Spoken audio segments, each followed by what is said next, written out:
Hello friends, welcome to golden career. IBPS and SBI PO interview classes का part 35 है। इस video में हम देखेंगे ग्रॉस डोमेस्टिक प्रोडक्ट क्या होता है, ग्रॉस नेशनल प्रोडक्ट क्या होता है, इस तरह एनडीपी एनएनपी क्या होते हैं, डिटेल में देख लेंगे ताकि आपके सारे डाउट्स क्लियर हो जाएं, इंटरव्यू में आप अच्छे से परफॉर्म कर पाएँ।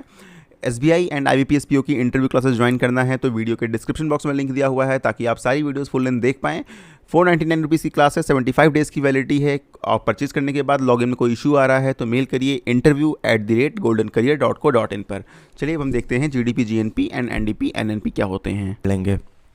चलिए अब हम देखते हैं अपना टॉपिक जीडीपी। जीडीपी से स्टार्ट करते हैं। जीडीपी का फुल फॉर्म तो सभी को आई गेस पता होगा, ग्रॉस डोमेस्टिक प्रोडक्ट। ठीक है, ग्रॉस डोमेस्टिक प्रोडक्ट होता क्या है? देखिए, ग्रॉस डोमेस्टिक प्रोडक्ट वो होता है किसी भी कंट्री के पॉलिटिकल बॉर्डर के अंदर जो भी गुड्स एंड सर्विसेज प्रोड्यूस हो रही हैं जितनी भी एक साल में, उसको हम उस देश की उतनी जीडीपी बोलते हैं। ठीक है, क्या चीज प्रोड्यूस हो रही है? Goods and services. अभी जैसे गोल्डन करियर क्या दे रहा है? इंटरव्यू क्लास दे रहा है, तो यहां पर क्या होगा? ये सर्विस हम दे रहे हैं ना, तो क्या ये जीडीपी में काउंट होगा? बिल्कुल काउंट होगा। ठीक है, नेक्स्ट, गुड्स प्रोड्यूस हो रहे हैं, मतलब जितने भी गुड्स बन रहे हैं, जो भी अंतिम मूल्य है इनका, मतलब सपोज एक मोबाइल फ़ोन है, एक मोबाइल फ़ोन को बनने में 6,000 रुपये लगे, लेकिन कंज्यूमर उसको खरीदने पे 8,000 रुपये, कंज्यूमर को खरीदने पे वो 8,000 का पड़ रहा है, कंपनी 8,000 का बेच रही है, तो जो अंतिम मूल्य है 8,000 रुपये जीडीपी में वो काउंट होता है। तो इंटरव्यू में पूछें कि कौन सा प्राइस काउंट होता है, जितना बनाने में लागत लगी वो, या जो फाइनल प्राइस कंज्यूमर पे करता है? तो जीडीपी में जो फाइनल प्राइस कंज्यूमर पे करता है वो जो है काउंट आपका होता है। ठीक है, अब देखो इसमें सपोज ये कोई कंट्री है, अभी मैं मैप तो देखिए मैं तो बना नहीं पाता हूं, ये आप मान लो इंडिया है, इंडिया। ठीक है, जस्ट मान रहे हैं, ठीक है, आप लोग भड़क मत जाना कि इंडिया का मैप नहीं है। एंड सपोज एक ये कंट्री है चाइना, एक ये कंट्री है आपकी मान लो क्या, चलो पाकिस्तान मान लो, अपना नेबरिंग कंट्री है अपनी।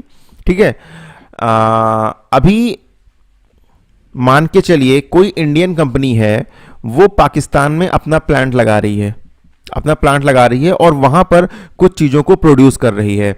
और चाइनीज़ कंपनी है, शॉमी है, बहुत सारी हैं, ठीक है, वो इंडिया में अपने प्लांट लगा रही है और यहाँ पे प्रोड्यूस कर रही है। तो जीडीपी में क्या आपका ऐड होगा, क्या नहीं होगा, ये इंटरव्यू में बहुत पूछा जाता है। देखिए मैंने क्या बोला, जीडीपी में एक चीज़ बहुत इंपॉर्टेंट है, पॉलिटिकल बॉर्डर। इंटरव्यू में पूछते हैं कि भैया पॉलिटिकल बॉर्डर या जियोग्राफिकल बॉर्डर? जियोग्राफिकल बॉर्डर मत बोलिएगा, ये हमेशा पॉलिटिकल बॉर्डर होता है। ठीक है, तो यहां पर क्या हुआ, चाइना एंड पाकिस्तान ये हुआ। अभी इंडिया की एक कंपनी जो पाकिस्तान में प्रोडक्ट बना रही है, तो वो इंडिया के पॉलिटिकल बॉर्डर के अंदर तो उत्पादन हो नहीं रहा है, वो तो भैया पाकिस्तान में कंपनी लगी हुई है, तो वो काउंट होगा पाकिस्तान की जीडीपी में। लेकिन चाइनीज़ कंपनी इतनी भर भर के इंडिया में लगी हुई हैं, यहाँ पर जो उत्पादन मैन्युफैक्चरिंग कर रही हैं, तो वो इंडिया की जीडीपी में काउंट होगा। समझ गए? तो इंडिया की जीडीपी में क्या क्या काउंट होगा? जो भी इंडिया की ज़मीन पर, इंडिया के पॉलिटिकल बॉर्डर के अंडर में जो भी सर्विसेज प्रोड्यूस हो रही हैं, जो भी गुड्स प्रोड्यूस हो रहे हैं, वो सारे के सारे जीडीपी में ऐड होंगे। अभी क्या होगा, जीडीपी बढ़ती है ना, तो बहुत लोग खुश हो जाते हैं, हम लोग खुश होते हैं, अरे वाह जीडीपी इतनी हो गई। सपोज चाइना की 400 कंपनियाँ, यूएस की कंपनीज, फ्रांस की कंपनीज, लंदन की कंपनीज, जो भी हैं, यूके की, सारी आके इंडिया में उत्पादन कर रही हैं, तो यहाँ की जीडीपी तो बहुत बढ़ जाएगी, लेकिन वो प्रॉफिट इंडिया का नहीं हुआ, क्योंकि कंपनी तो बाहर की है, प्रॉफिट तो अपना वो ले जाएगी, इसलिए वो प्रॉफिट इंडिया का नहीं होता है, लेकिन वो काउंट इंडिया की जीडीपी में होता है। तो किसी देश की जीडीपी बहुत ज़्यादा होने का मतलब है कि वहाँ पर प्रोडक्शन बहुत ज़बरदस्त हो रहा है, चीज़ों की मैन्युफैक्चरिंग बहुत ज़्यादा हो रही है। ठीक है, ये हो गया। अभी देखिए एक चीज़ इसमें और है, बोला गया कि कोई इंडिया का रेजिडेंट है, इंडिया का आदमी है, XYZ या रमेश भैया हैं, वो अमेरिका में जाके जॉब कर रहे हैं, अमेरिका में पैसा कमा रहे हैं। ठीक है, तो क्या वो इंडिया की जीडीपी में ऐड होगा? जी नहीं। अगेन वो इंडिया के पॉलिटिकल बॉर्डर में पैसा नहीं कमा रहा है, वो अमेरिका जाके कमा रहा है, तो वो यूएस की जीडीपी में ऐड होगा। ठीक है, वो सर्विसेज वहाँ पर दे रहा है। अभी इंडिया में क्या है, एक कंपनी इंडिया की है, इंडिया की कंपनी टाटा है, वो 100 रुपये का साल भर में सामान बना रही है। और एक कंपनी फॉरेन की है, LG, जो कि इंडियन कंपनी नहीं है, ये 50 रुपये का सामान बना रही है। एक कंपनी MI, शॉमी, जो कि चाइना का है, ये 40 रुपये का सामान बना रही है। ठीक है, एक हमारे रमेश भैया हैं जो कि यूएस में जॉब करते हैं, ये 10 रुपये वहाँ पे कमा रहे हैं। ठीक है, तो इंडिया की जीडीपी कितनी हो गई? ये जोड़ लो, 190 रुपये इंडिया की जीडीपी होगी, क्योंकि सारी कंपनीज इंडिया में प्रोडक्शन कर रही हैं। लेकिन रमेश जो 10 रुपये यूएस में कमा रहा है, ये आपका जो है इंडिया की जीडीपी में ऐड नहीं होगा।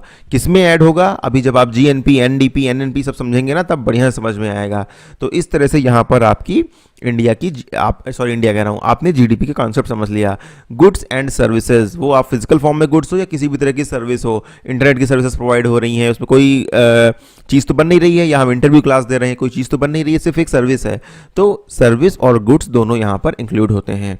अब हम बात करेंगे जीएनपी, एनडीपी और एनएनपी के बारे में। तो पहले हम देखते हैं जीएनपी। जीएनपी भी बहुत इंपॉर्टेंट है इंटरव्यू के लिए।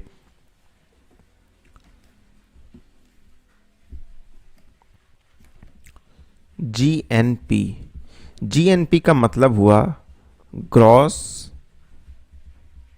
National product. ठीक है, ग्रॉस नेशनल प्रोडक्ट। अब इसमें क्या हुआ, किसी भी देश के सिटीजन, किसी भी देश का मतलब उस